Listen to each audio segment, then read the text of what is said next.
वक्फ act में जब संशोधन किया जा रहा था और उस वक्त जो खदशात जाहिर किए जा रहे थे वो अब एक एक करके सही साबित होते नजर आ रहे हैं। वही हुआ जिसका डर था।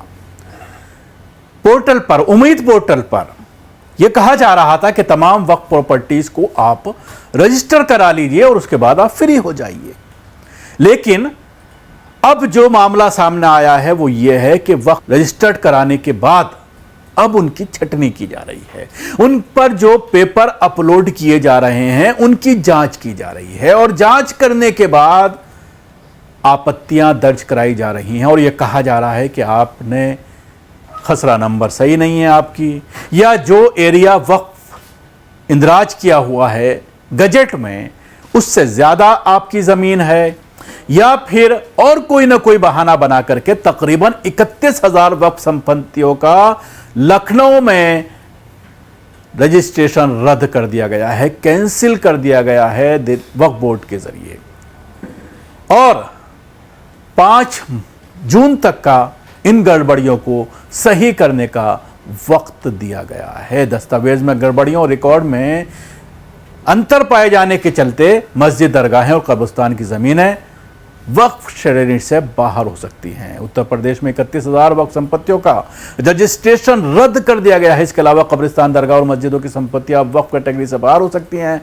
केंद्रीय अल्पसंख्यक मंत्रालय ने पिछले साल 5 जून से भी सभी वक्फ संपत्तियों को उम्मीद पोर्टल पर दर्ज करने जरूरी कर दिया था। शुरुआत में इसके लिए 6 माह का समय दिया गया था। बाद में उत्तर प्रदेश सुन्नी सेंट्रल वक्फ बोर्ड और शिया सेंट्रल वक्फ बोर्ड ने यूपी वक्फ ट्रिब्यूनल में समय बढ़ाने की मांग की। ट्रिब्यूनल ने अधिकतम 6 माह की अतिरिक्त मोहलत दी, जिसकी अंतिम तारीख अब 5 जून तय की गई है।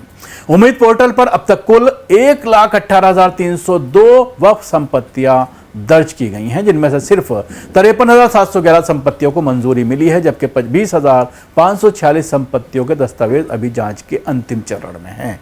सबसे बड़ी चिंता की बात यह है कि 31,328 संपत्तियों का रजिस्ट्रेशन रद्द कर दिया गया है। जांच में सामने आया है कि कई संपत्तियों के खसरा नंबर वक्फ बोर्ड के रिकॉर्ड से मेल नहीं खाते हैं। कई मामलों में जमीन का रकबा बदल चुका है, जबकि कुछ दरगाहों और कब्रिस्तानों की जमीन एक से ज्यादा वक्फ रिकॉर्ड में दर्ज पाई गई हैं। राजस्व अभिलेखों और वक्फ दस्तावेजों में अंतर की बड़ी वजह बनकर सामने आया है। सबसे बड़ा गड़बड़ी जौनपुर, बाराबंकी और मुजफ्फरनगर जिले में पाई गई है। इसके अलावा अलीगढ़, बस्ती, उन्नाव, सीतापुर, हरदोई, आजमगढ़ और लखनऊ में भी बड़ी वक्फ संपत्तियों में वक्फ संपत्तियों के दावे खारिज किए गए हैं। वक्फ मामलों के विशेषज्ञ अधिवक्ता आफ्ताब अहमद का कहना है कि कानून के तहत 6 माह से ज्यादा समय बढ़ाने की व्यवस्था नहीं है। उन्होंने बताया है कि सुप्रीम कोर्ट ने वक्फ अधिनियम 1995 की कुछ धाराओं पर रोक लगा रखी है, लेकिन तकनीकी रूप से ट्रिब्यूनल पहले ही अधिकतम समय दे चुका है। अब जिन संपत्तियों में कमी है उनके मुतवल्ली व्यक्तिगत रूप से ट्रिब्यूनल में अपील कर सकते हैं। वक्फ बोर्ड अधिकारियों ने साफ किया है कि जिन संपत्तियों में दस्तावेज कमी है उन्हें 5 जून तक सही रिकॉर्ड के साथ दोबारा अपलोड करना होगा। तय समय तक त्रुटियां दूर करनी होंगी और नहीं की गई तो हजारों संपत्तियां स्थायी रूप से उम्मीद पोर्टल से बाहर हो सकती हैं।